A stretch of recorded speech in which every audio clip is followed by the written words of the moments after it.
the Municipal Audit Committee. I also sit on the Anchorage Assembly, so maybe we'll just do the introductions and then get into it. Over here, CFO. Long-term controller. Brett Jokla, General Manager of AWW. David Percy, Treatment Director at AWW. Mike Chadwick, Internal Audit. Mike Abbott, City Manager. Glenda Gibson, Finance Director, AWW. Steve Ness, Engineering Director, AWW. Rose Foley, Assembly Budget Analyst. And L.D. Gray Jackson is here as a committee meeting, and note Amy Dembowski is not. Those that know this committee, there's two sides to it. There's the representation from the Anchorage Assembly side, and then the executive branch is represented by 3 members too. It's a little more of a unique committee. We typically don't take action inside of it on purpose for those purposes there, so that it's a work session most likely.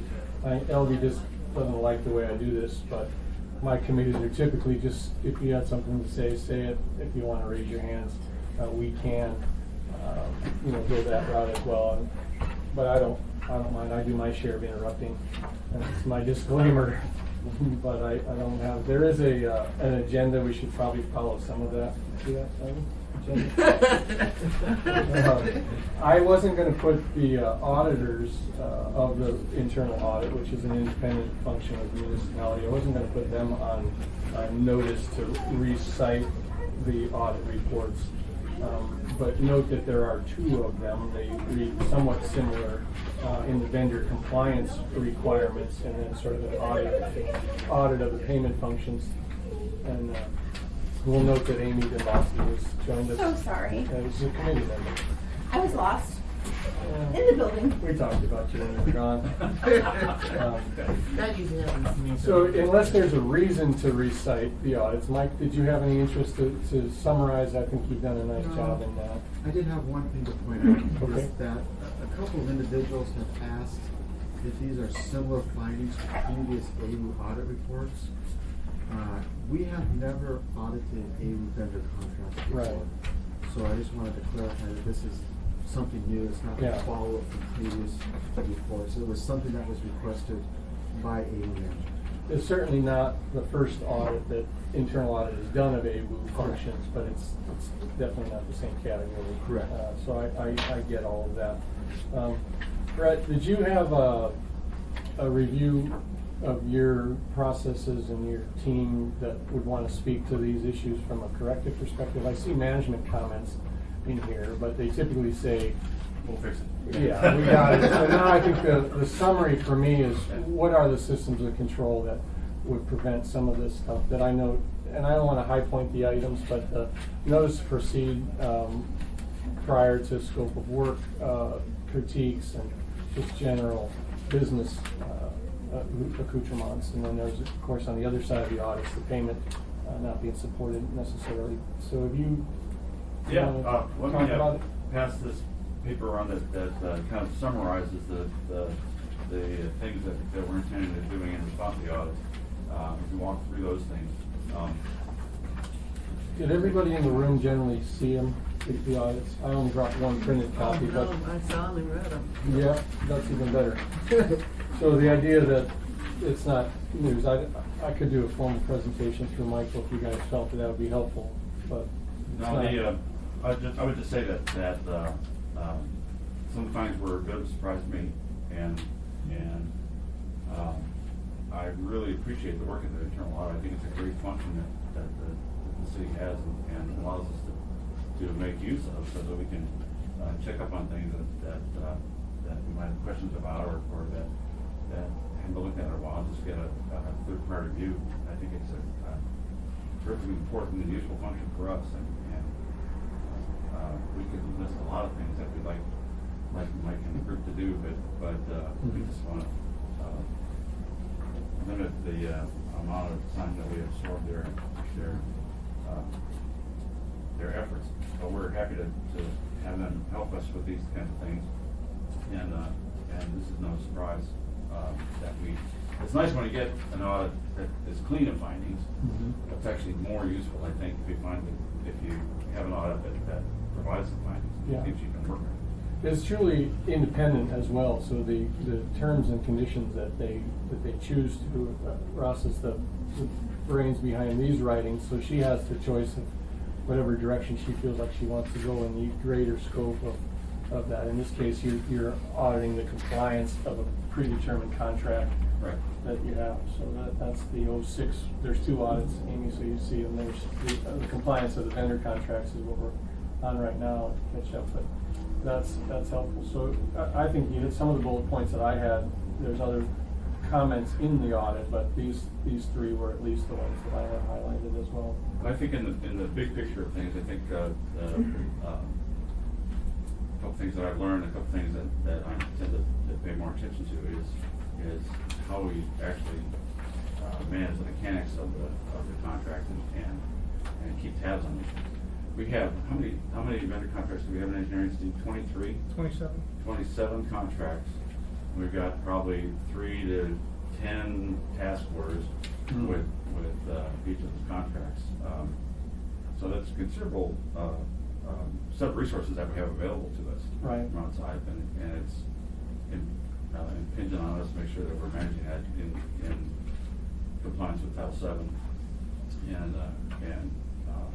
fairly and ethically. So The one, and we'll just go to the list, the equal opportunity clause, not every company based on size, I know that, we don't have the mandate per se, but does your vendor contracts have a clause in there about either the compliance or beyond just your pure compliance, a suggestion that it be an equal opportunity for others that may not want to bid on the job? Or my understanding is that the term contracts themselves are pretty clear about that, but that I think Ross County in this case was the second tier subcontractors were at issue at times. And I think Your statement here talks about it, but how do you anticipate getting the word to your subs?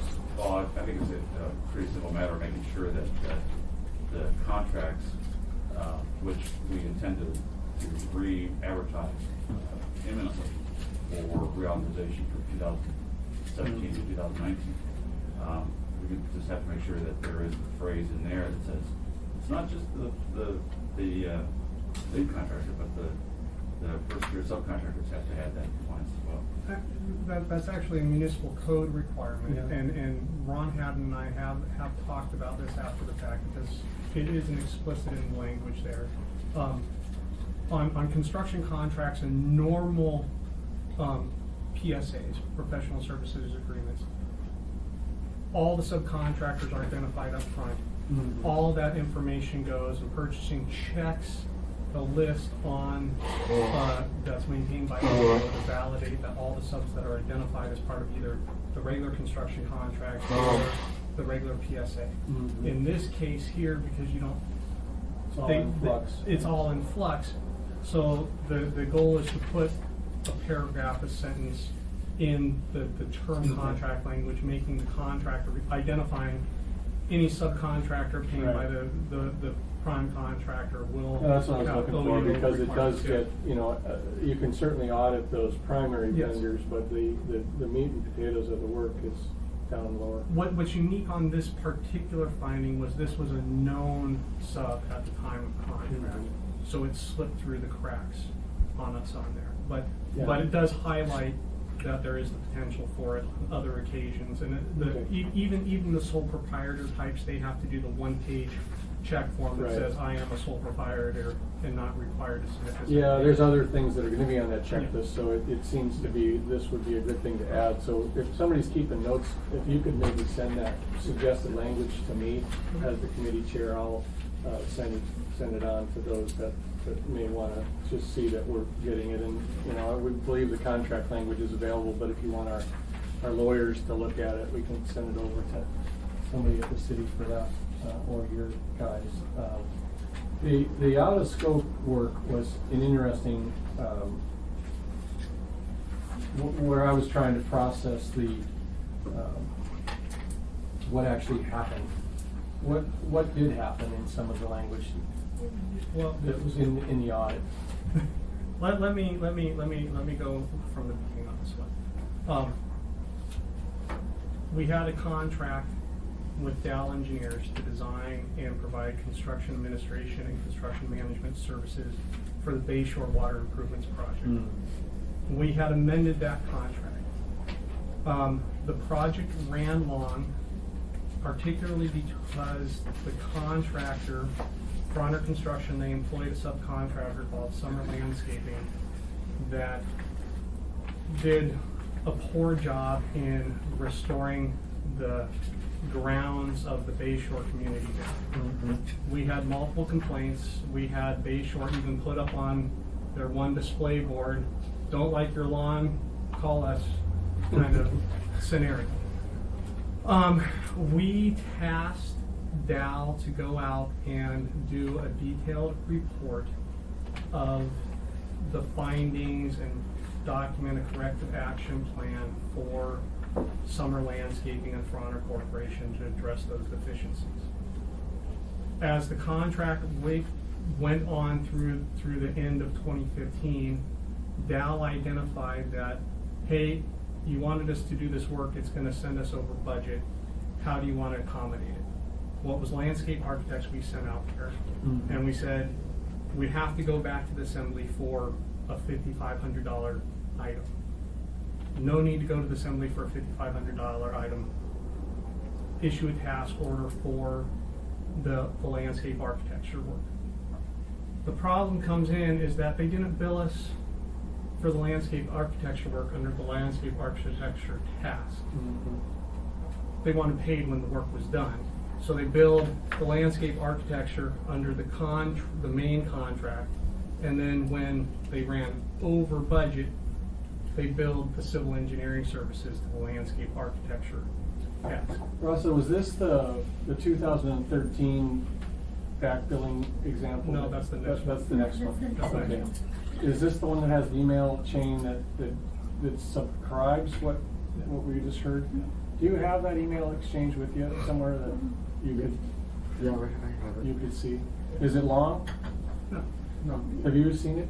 Yeah, I was You the wrote one it? that, I was Okay, the you one that wrote wrote it. it. So, I mean, we don't like I personally don't like the inference that we're trying to not have to bring something in front of the assembly. Yeah. That's one aspect. And so by looking at the emails, it's not to embarrass anybody, but I want to feel that the motivation for the transparency as we're looking for is first and foremost, and secondarily is that everyone's going to get paid. Yeah. With Dow, they're not going to be broke tomorrow if they don't get an authorization that has to wait 2 weeks from assembly. It was more about timing and just resource time. You know, anytime you're generating an AM and pushing the paper up, it takes time and effort. And we had this contract vessel, so I'm like, for simplicity's sake, just go that way. Yeah. You know, everything's FOIA, it's open and fair, so it wasn't like we were trying to hide it from the assembly or the public in general, because this stuff gets audited by DEC too. Is that what the email says? You know, Kind there's of no need. that tone, Mike? Yeah, I was just saying that,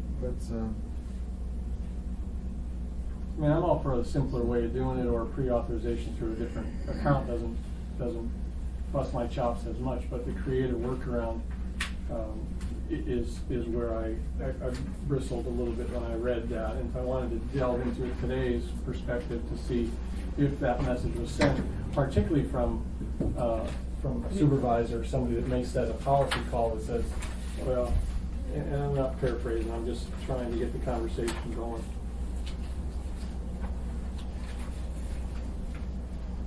Yeah, we do put the contracts under severe scrutiny, which sometimes is ridiculous when you're talking whiteboards or some other process. Yeah, and that's fair.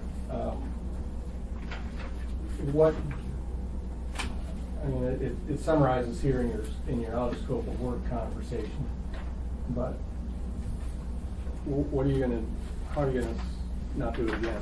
Well, from my standpoint, knowing that you want to see everything is key. So we'll just send it and let the chips fall without question. Mhm. And, you know, I won't worry about trying to just close the books and get her done. We'll go through the process. Well, I've got no problem doing the process and having staff do the process, you know, if that's what everybody wants to see. And Well, I don't wanna slow it down any more than you do. Brett, will it undermine vendor relations if they have to wait? I think Dowell knows their lesson in this case, what you just verbalizing was Dowell. They understand when you go over budget, that means something. I think there are some lessons that the vendors have to get out of this as well, as our project managers. And one of the lessons that we intend to convey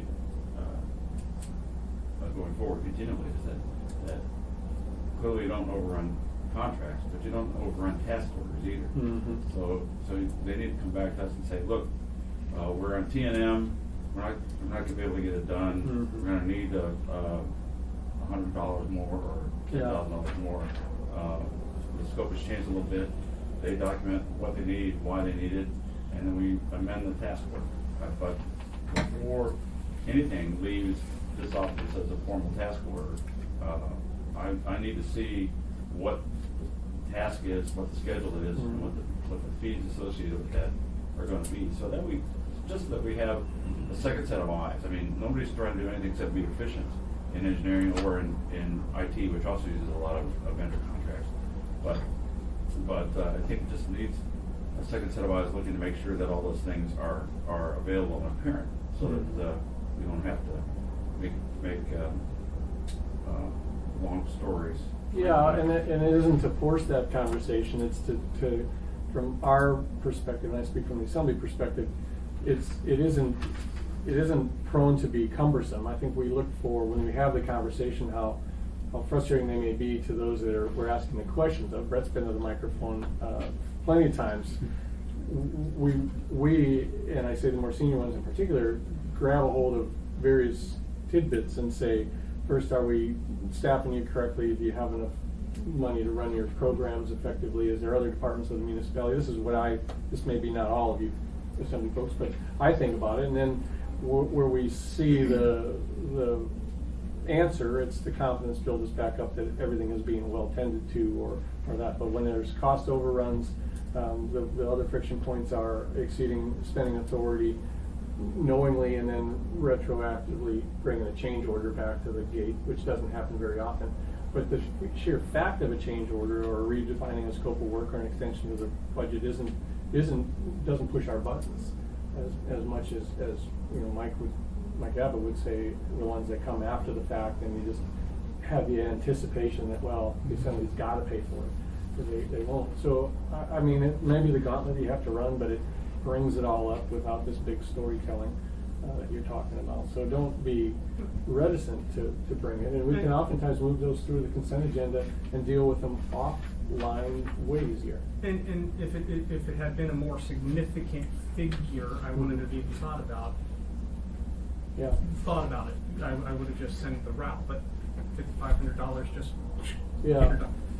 without having to go through the process. And I would change practices a little bit in construction over the past, during my term at the utility, not necessarily in this job, but in the early aughts, we would have a construction contract. We push the limit of the contract or the contract change order authority, and we would say, well, shoot, we're in the middle of construction, it's going to take 2 weeks to get it simply just do it, and then ask for forgiveness later. And I don't buy that. I think that we have opportunity to have some change order authority, and if we see a bump coming against that, we can ask for more change order authority to give us some flexibility in managing the contract, so that this crash doesn't happen at the end of the project. Yeah, one assembly member made a whole big stink over the amount of dirt that was involved in a project and our need to buy it or pay for it or whatever. It when it elevates into that, which was me. Was that you? Oh yeah. I remember the nesting birds. No, that was another. But I'm philosophically bringing the conversations because it gets messier and messier in those conversations. It doesn't have to be. It starts to, if you lift the onion and other things are under.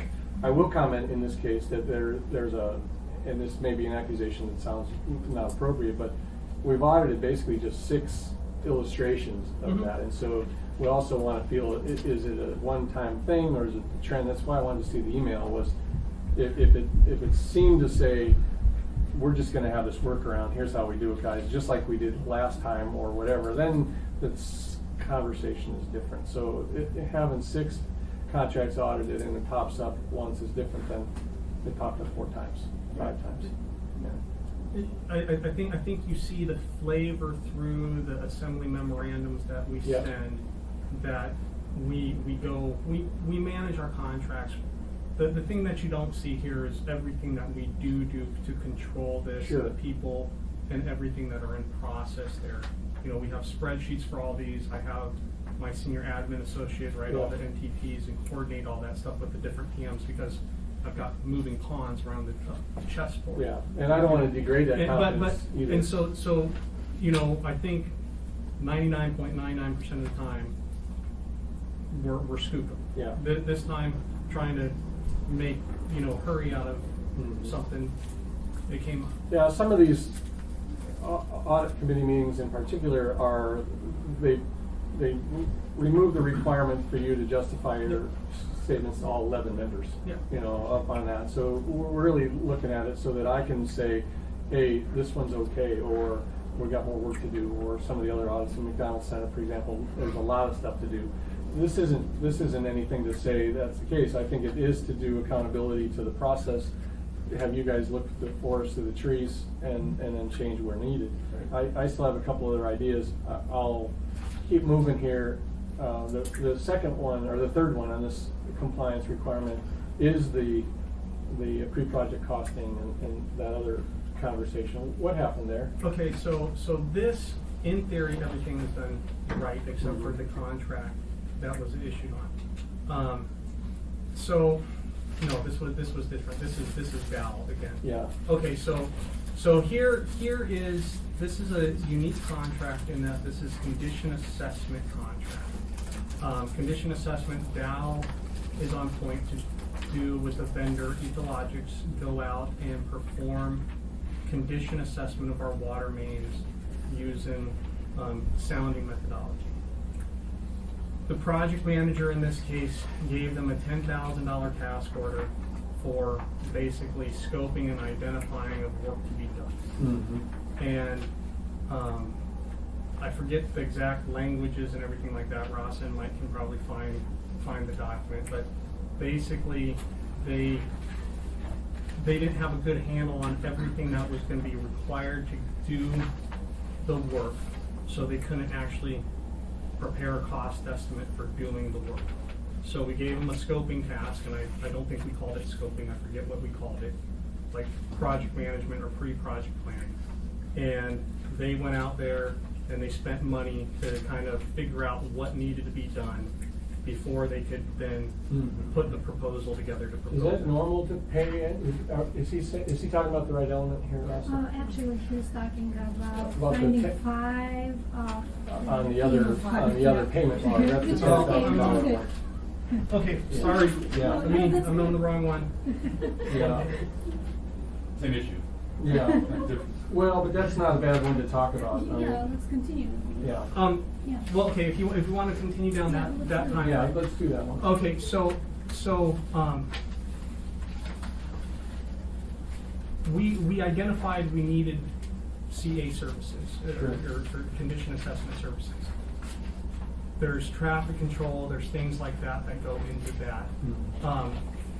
Those kind of things, we can either have one of my staff go out there and try to figure all that out and give a fairly decent summary of the That's a scope. fairly routine function. I mean, condition assessments are not atypical, right? Except for when you have to worry about, do you have valve access, do you have to move cars, what traffic controls Yeah. can be required, and things like that. It's not an emergency though. No, it's not an emergency. So Dow wanted money up front to ferret all that out. They didn't want to work for free, to ferret that kind of information out. Right. It was either I pay Dow to do it, or I have my staff go and do it.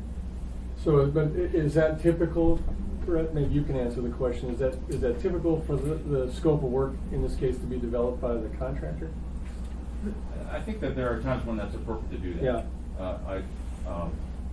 If we're looking at having spent a long time as a consulting engineer, the utilities contract for an RFP will provide some general ideas about what they want to do, and then the consulting engineer will spend a lot of energy to win a job to try and get ahead and spell out the scope as plainly and clearly as possible. Is this, Ross, sorry to interrupt, is this the one that the work couldn't be documented even after it occurred?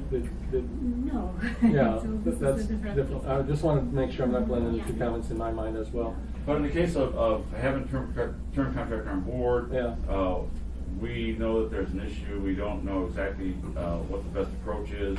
I think it's appropriate to ask the contractor to help us Sure. out and say, what do we have to do to solve this Yeah, problem? I do too, and I don't even want to, you don't have to justify anymore, because I think your actions are right. Let me Yeah. let me just summarize the difference where it's not acceptable. So, Okay.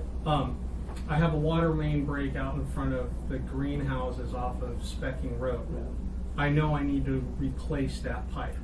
I call up the term contractor, design me the replacement of the pipe. Understand. I don't charge, he doesn't charge me to write his scope and fee for doing that work, because that's easily known, easily Yeah. grasped, and he can identify that. So I don't pay A little him for more those work. urgency Yeah. to the matter. That's, the only comment I would say is that if there's a work plan where you have the condition assessments laid out, Dow shouldn't necessarily have to have all that unless you guys are just so backed up against it. The condition is much like an audit, you know, this is what we're gonna do for the next coming year. If it's not in that category of condition assessment, then the new finding certainly changes that to a different type of matter.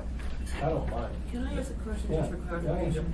So did I hear you say that Dow wouldn't do the work until it got paid up front?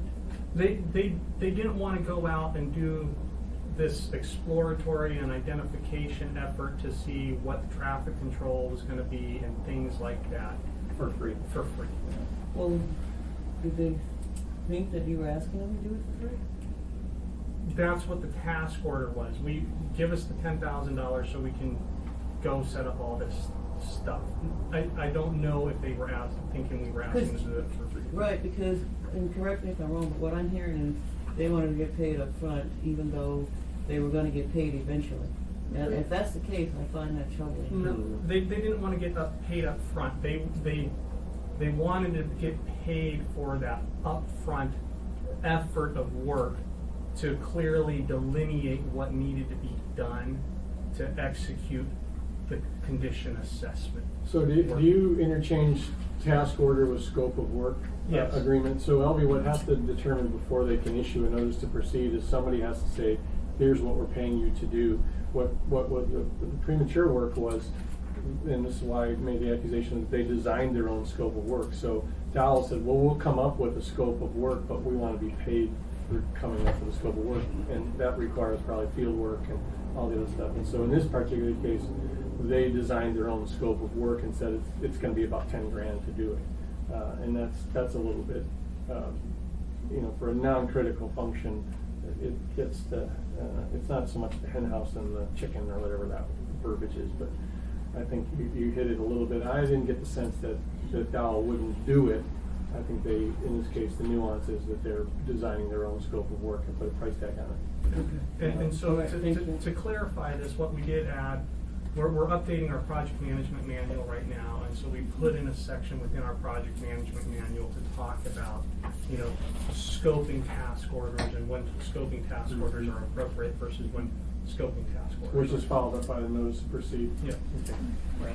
Yeah, so they get a notice to proceed for a Yep. specific task, and the task might include planning for the work, and the schedule, the deliverable, the level of effort. Yeah. Those are all indicated in their proposal for that piece, and we approve that, and I check it and sign off on it. Yeah.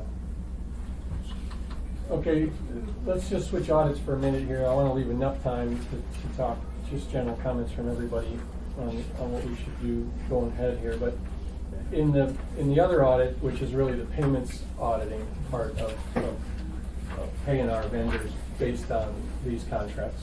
There's vendor contracts that slightly different. Amy, I don't want to misquote what actually happens, but there's a group of vendors that are good at what they do and they're sort of preferred go-to people. Sometimes you see them, they come across the assembly by contract for services, route companies in there, and just general groups on call.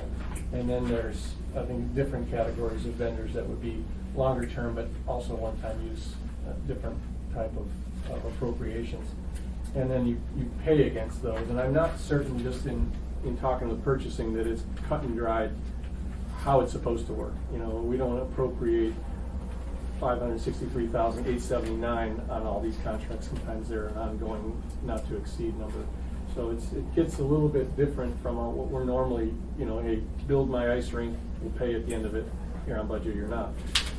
This isn't gonna be the same. So my finding, my concern, I should say, is that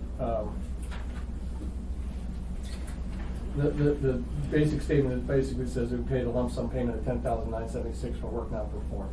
That's the statement that jumped out.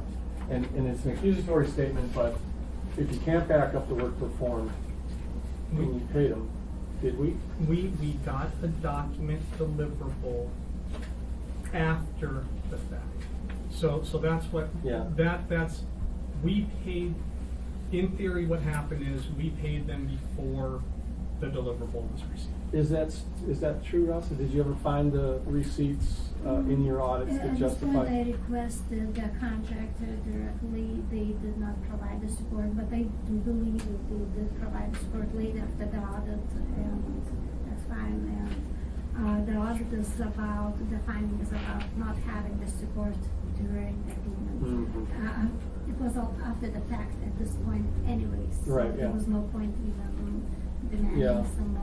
I don't know that I get, in private industry, we oftentimes just do things verbally and checks are written and it's like, yeah, I'll pay you, or take it out of your wallet and you write checks. In public business, I don't know that you can always do that. Is it systemic? Do you think that other receipts for services tendered weren't available?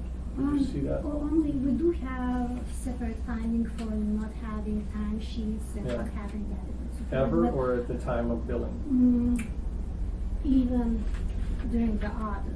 Mm-hmm. They Yeah. couldn't provide it for the last week. Brett, is it systemic that work isn't being appropriately supported? The invoices are just kind of coming through and there's not the depth of the data? I haven't looked across all the contracts, but what we have decided to do, and I think you mentioned the resource commitments as being part of it. We're adding that second set of eyes Mhm. in our finance group to make sure that all the I's are dotted and the T's are crossed before an invoice gets paid. So Yeah.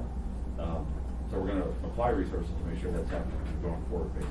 It's But obvious, that's it's gonna it. be in the vendor contract, they know that they have to do it. Yeah. So a bill that doesn't have anything attached to Right. me doesn't And, get paid. project managers is thinking, well, we got the work done, pay it, okay to pay. Yeah. And then they're not thinking that, where is the backup? Where's the timesheet? Yeah. Is this a $115 an hour guy or $120 an hour guy? Right, and that's my comments, is I can believe that your guys are so entrenched in the field that you see it. If it's replant 10 trees or repave that section of asphalt, you've been out to the site, you see it. So when they bill you for it, in your mind, it's like, yep, that was done because I marked it off before, we inspected it, the drainage was good, the trees were planted. I get it. But in the cases where you found the labor rates being different than the contract allowed for, anything like that, we're trying to be cost efficient as well as that. So I'm not saying it's a justification that it shouldn't occur. No, and so the payment for services not performed, my guys look at it, based upon the work and the status report given, are Mhm. the hours appropriate for what they know occurred, right?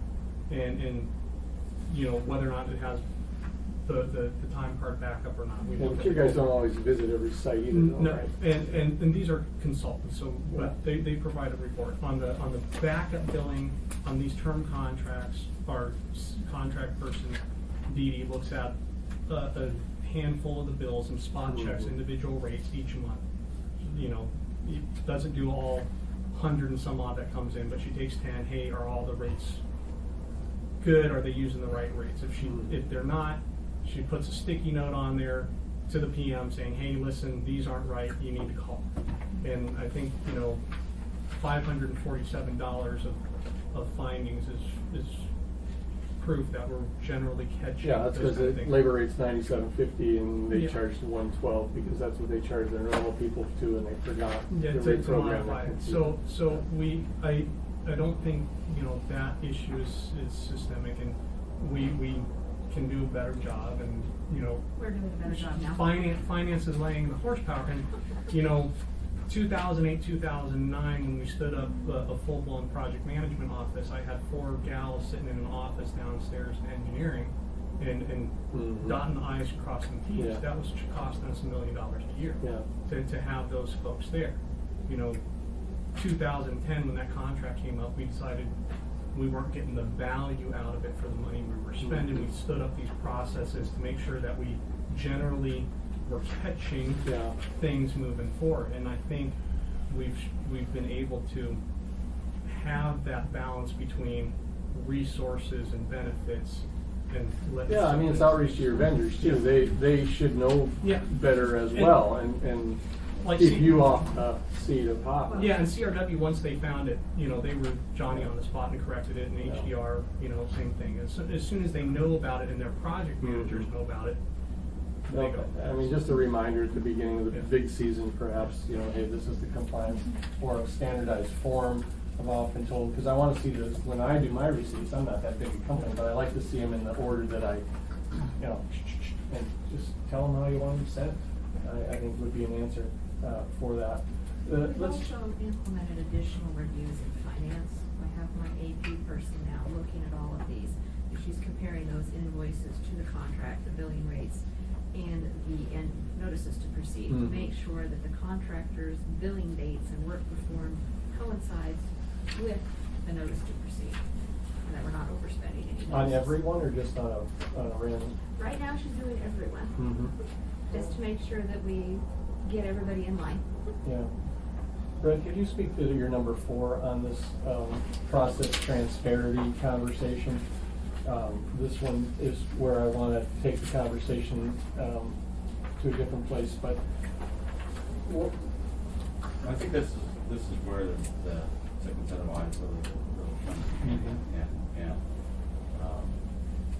I want to put myself in a loop on that, make sure that all the steps that are necessary to make sure that we know what the contractor has been asked to do, and we know the terms of the contract, we know the schedule, and all the expectations are clear, and whatever setup was associated with that, whether it's emails back and forth about defining what the scope is, and make sure that we have in the file pretty clear scope statement, and the subcontract, we have that as well. So get all that back up together before the authorization takes place. I think that will go a long way toward eliminating any concerns. I don't think there's any real concern with respect to suggesting that somebody is looking to get something done that shouldn't have been done. I don't think that's. I think you have a lot of time of the essence work Exactly. here as well that sometimes could be construed as not being complete, but oftentimes you don't have. And the emergency work or the pending failures of systems work to keep the customers happy is one category. You probably have a whole different scope of work for this has to be done. We're doing it June of 2017, and you have a different time frame to implement. I would imagine, I don't want to put words in your mouth, but I think you have 2 different scenarios or 3 or 5, depending on the day, of what's actually happening. There's stuff that's happening all the time, and the reason we have these 27 vendor contracts in engineering and another half dozen in IT is to be able to apply those resources Quickly. expeditiously. But that doesn't harness or get us out of the need to have a clear documentation for the record. Yeah. And that's what I want to insert myself in, to make sure that any task order has that clear record and clear path forward before we authorize the work and really before we pay for the work. Yeah, that's where our fiduciary responsibility comes into our pledge of what we were saying. But I wanted to put out the concept of, and I had a similar conversation with the PM&E folks, and Mike Frost over there is an accountant oversight, or was, and what they ended up doing with Ron Haddon was applying a purchase order statement as the final go button. And I would want to entertain that as a solution here as well for a couple different reasons, is that it seems to be that would crescendo into a place that could be helpful to coordinate all of the sub-functions that go into, and the word purchase order to me means just that, it's okay, approved to buy. And when you say that, I don't want to have that frustration that, oh, we're not ready, and we don't have all we need to, but we've got to get the work started. All of that stuff is certainly valuable, but so is the agreement to move it. So when we did the PM&E example, theirs isn't always equally as challenging, but it's got its timeframes and the different nature of the projects, and perhaps more contract specific than you are vendor oriented, I'm guessing. But the purchase order concept came into play with cooperation around Haddon's group primarily, and it works. And so why wouldn't we do that here? We Well, are moving that way though. Yeah, well, that's where I was gonna go, is that's clearly the path that we'll take as SAP goes on. Every We'll have to. task order will Right. be. That's how SAP permitted works. to that. You know, there'll be a shopping cart for each individual task, but that shopping cart though is not controlled by purchasing. That shopping cart is controlled by us here at AWW. So that's out of everything in terms of the audit, this was the area going into the audit that I knew we were lacking the most on, and that's resources and just dotting it. If I called you up and said, hey, I need you to go on this, get going, give me a scope and fee proposal as soon as you can, and then we'll get you going. You know, you may have spent hours on it. Sometimes though, you're moving full steam ahead. We are, I've produced a solution from a perspective of somebody else in government accountable to the process beyond just what AWU's doing. And so the idea that you have that overlapping function, because if you push go on your cart, you know, it gets the process moving from your perspective. Then integrity would say that, yeah, I gotta push go because I gotta get the work done. But integrity would also say, I have all my ducks in a row underneath that scope of work, the NTP and all that stuff. When you are, in this case, maybe forced to call the PO in from Haddon's group, it would suggest that you're not trying to mislead anybody that may pick up the phone and say, hey, wait a minute, send me the scope of work on this. It doesn't appear to be right. And then, you know, so the deterrence to, I'll be blunt, to not get caught is somewhat a deterrent, not just for the guys that do it right, but those ones that are you know, just coming back, they took Monday off, their work is rolling and they're behind. It forces that hurry up scenario to occur. So I would want to entertain the idea that you wouldn't move to the purchase order concept with Haddon's oversight, and I say Ron's group because he knows how to do it, and he's telling me that it's not a slowdown. The first thing they said, well, they can't live with that kind of delay. And Ron's response back to me when I brought that conversation forward was, it won't be. And so I look at you as the director of that as to, what do you think? Well, we've talked about that with Ron, and he said it's a day or two, and that's not the same as walking upstairs and checking in with me. Mm-hmm. And I'm willing to provide that oversight. I think that the key is that the mechanics of the process aren't circumvented or short-circuited by the need or the desire to get the job started by the project manager. So we have to have some secondary process in play, Mm-hmm. and I'm willing to do that here, at least until we get the SAP process going, where we do have the POs coming out with every task. Well, everything drives to that purchase order number from a focal point in our experience, and it's certainly rooted throughout industry that's what you get to buy things against, labor services, contract agreements. And so the idea that before you can actually get a legal purchase order issued, you fill in the cart with this, that, and the other box, and maybe the SAP compliance, are you PDF that form in if it's the scope of work. And I don't want to put burdensome legislative requirements in that would say that it has to be done before a purchase order goes. But to my point, the conversation, you don't have the problems with the cost overruns or the change order requests or all the other stuff yet. And it's because of you, and it's because of your oversight and the programs and the systems. But what I find works the best is the things that we leave in our wake. You know, what have we set up that works after I leave? And that's really where I look at broader basic government solutions is helpful. And I'm still a fan of SAP because of what it will hopefully do from an automated perspective, and you get management reports that you can work with. But the systems of control certainly have to be there. So I personally don't want to let up on the purchase order suggestion as a way that it would fix or at least answer up to 7 or 8 of these things on the list out of 10. Because if you brought the purchase order forward, you would have answered the question on the notice to proceed, scope of work, and a cost. Elvie? Thank you. I just want to say I really like the process of purchase orders because that's the process within the municipality, period. And it serves a couple of purposes. And one purpose that it serves, when you sign your name on that purchase order, if you read the fine print, you're basically saying the money is, I'm confirmed that the money is available. Mm-hmm. And I think that that's good transparency, and it's also good backup for when we get the audit of our, the municipality's financial statements annually. So I just think that process is a really good idea, and if you're gonna have to do it anyway, when SAP comes on board on July, you might as well be prepared.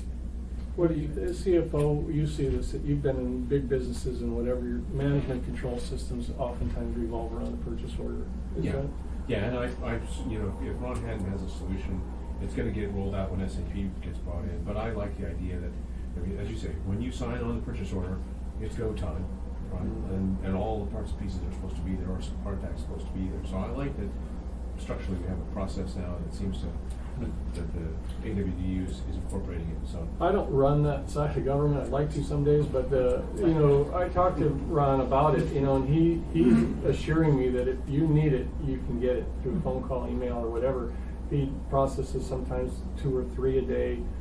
A big day for them isn't that many from the volume, and I cautioned him before he also told me he would champion the solution with you in partnership if that was the need, and that was me generating the conversation. Believe me, Ron didn't come to me on that. He was prepared to answer my questions, but the idea that you have relief of that oversight burdening stuff that you have to do as a director, as well as it starts to set the process in place so SAP rolls out effectively on your side, would seem to make sense. I don't get a sense that you would feel that the delay would be problematic, especially on the ones that aren't emergencies. And those are a totally different category, which you're never gonna have water's bubbling out of the street, or somebody's water's not on, or in the other side of the wastewater is the same concept. But I don't know. I mean, I know, but I don't wanna premise that everybody believes me. I looked at the, Sorry, I was gonna change topics, but go ahead. I looked at this idea that I would be this closely involved in it as a short-term process. Make sure that I understand what our process is, and make sure that we can get the process corrected, and I can understand that fully. I don't really have an issue with the purchase order process, because in essence that's what I want to institute with my review. The difficulty I have is that I don't intend to do that forever, but I know that the SAP stuff is coming on board. Mm-hmm. I would hesitate to add a new process for the interim period, just because I want to be involved now. I probably won't want to be involved a year from now. Mm-hmm. But we'll have another process in place. I don't want to change the process 3 times. I understand. Mike, does the SAP program, as you understand it, move that responsibility of oversight for the purchase orders to purchasing through SAP, or does it stay with the department? It'll stay within the department. I see. Yeah, and from an auditing perspective, and I'm still pro to the purchase order concept, one of the conversations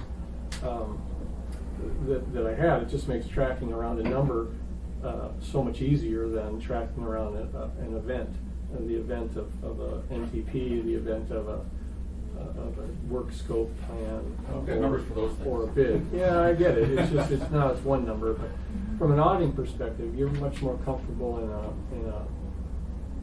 you know, if this was a purchase order audit, your job would have been easier.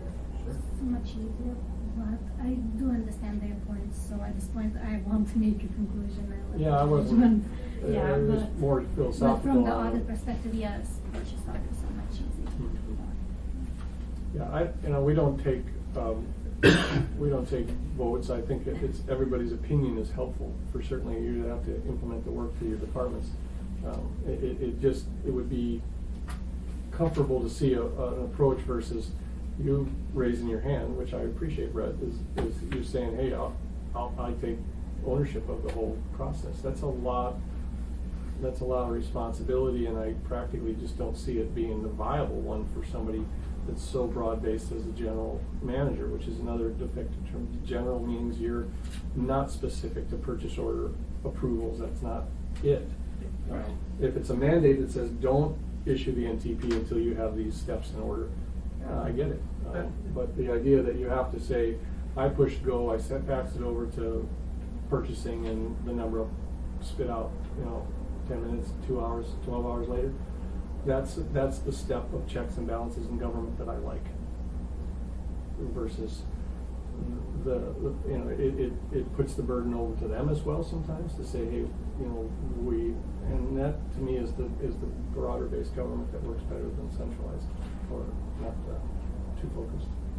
Well, it seems like the thing to do is we certainly are gonna do purchase orders of some sort with SAP, but as Mike says, you still have to have the controls built into the department's authorizations. And I think that the practice that we recently set up in response to the audit will help us get that practice in place, regardless of whether it's more communication with purchasing office in the short term or with SAP in the long term. Mm-hmm. So we're going to continue to do that until I feel comfortable. And Steve and I have been talking about task orders on a weekly basis, and they're not all getting through. Mm-hmm. And that's because Steve is seeing them just about the same time I am. But sometimes the backup's not there yet, and our project managers are learning this process as well. So That's when they walk out of your office and go, hey. Exactly. I told Brett, Brett's like, I have one person to worry about, and I said, yeah, I have 27 contractors plus 15 staff, so and it's, the staff isn't necessarily the problem, it's trying to pry information out of the consultants that at times it's. I don't like disagree, but if so- you hide behind the fact that, guys, we can't move this forward until you give Well, me and X, then you can use that as the hammer that's dictated to you by somebody else and the government process, and which it's- isn't supposed to be bureaucratic, however it is. But I think you would gain by saying, and not always Brett, because he's got to go to these job sites too. It can't be, we got to prove that guy that we're ready. That's not a place I want to go. It's the. Blame finance for not paying until you have the backup. No, Well, and blame everybody, blame the that's just company. it, you send them a request, I need this. And that's the battle you're having to train all these guys for. I asked you for this, and they give you this, when that's the play that's going on right Well, I now. hate to And some of them have been doing good. requote these guys, but there was one guy that said trust but verify. And so my point on that is that I don't get I have the trust because I have the history. The verify becomes more problematic than it was when we had an independent audit, because then that means we're marching up to your office and going, show me your process and show me how validated and show me how you went through your mindset. And then no one's going to challenge the fact that, hey, I told the guys to get going, and they did. And no one's going to say that to a director. And when we tell a contractor that he can't get started because he doesn't have the right stuff, when we tell him that he can't get paid because he doesn't have the right stuff, Yeah. that message is going to come back pretty quick, and it'll get fixed. And that's already being received. Kaufman Engineers working out on Ship Creek right now. They let our project manager know our NTP's expired. We need a time extension. I'm not having my guys work until I get a time extension. Mm-hmm. okay, please send us an email telling us why you need a time extension. That's, so those things are happening, and that process is being learned and reinvigorated. And it's working. It's just in the last 2 months trying to get all these people on the same board and all the different project Yeah, managers. and I don't want to maximize the conversation, but stack up the fact that that may put you over budget, or that may be winter's coming, or eagles might be nesting, or whatever else we've got going on that it's out of the thought process of your guy in the field.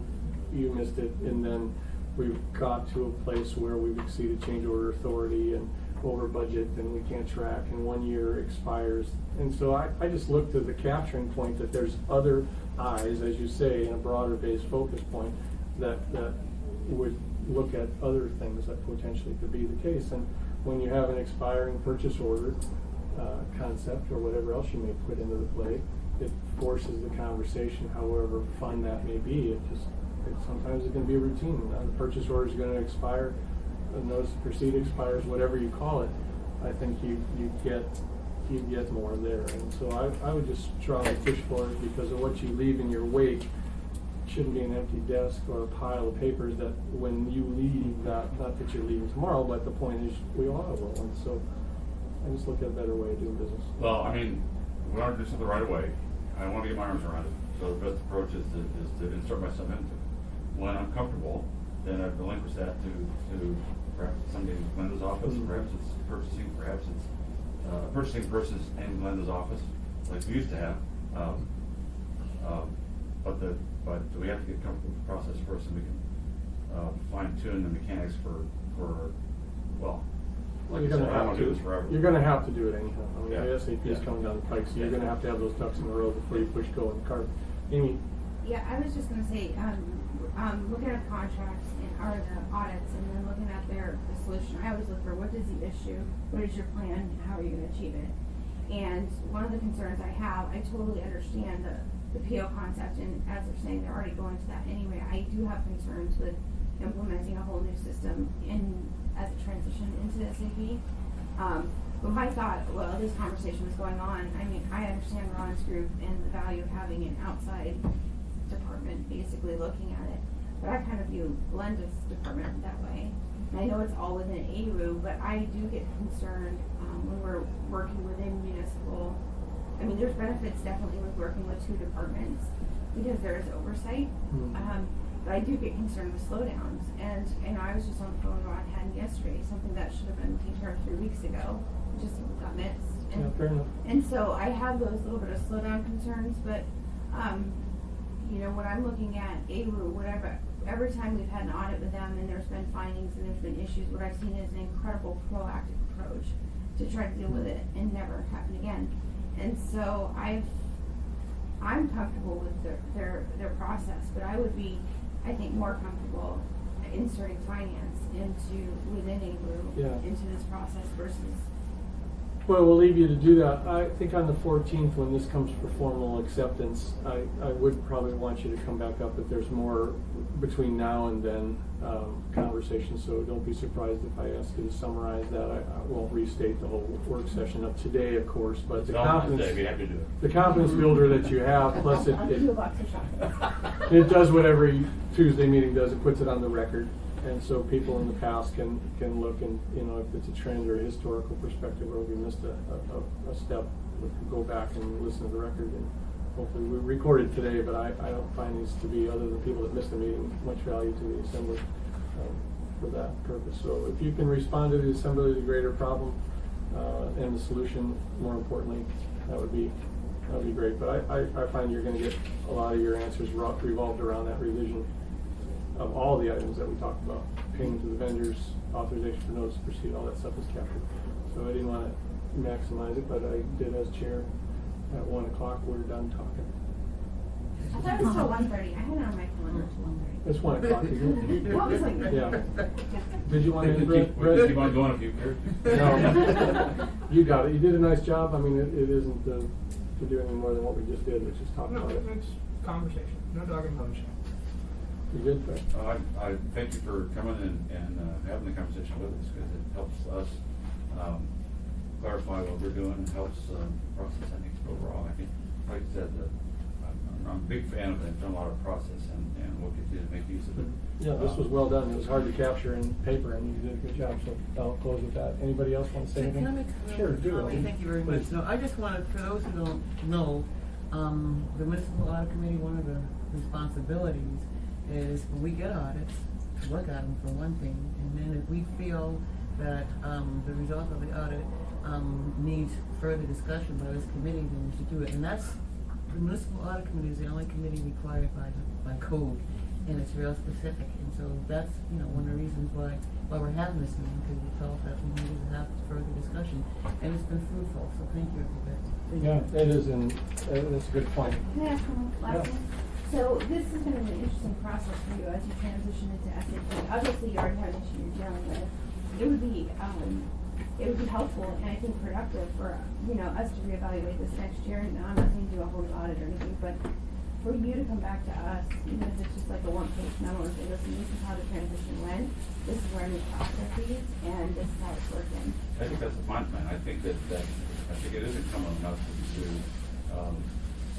look at how well these kinds of things are doing at preparing whatever process was awry, and make sure that works not just today with the current process, but particularly as you go into SAP. So we'll make a point of doing that. I think that'd be helpful, especially because you don't know what you don't know yet. You don't know how SAP implementation, There are exactly what's gonna come up. that Known you're- unknowns and unknown unknowns.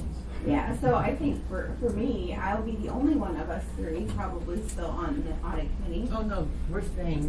Yeah, we're, yeah. We haven't seen executive order number 6.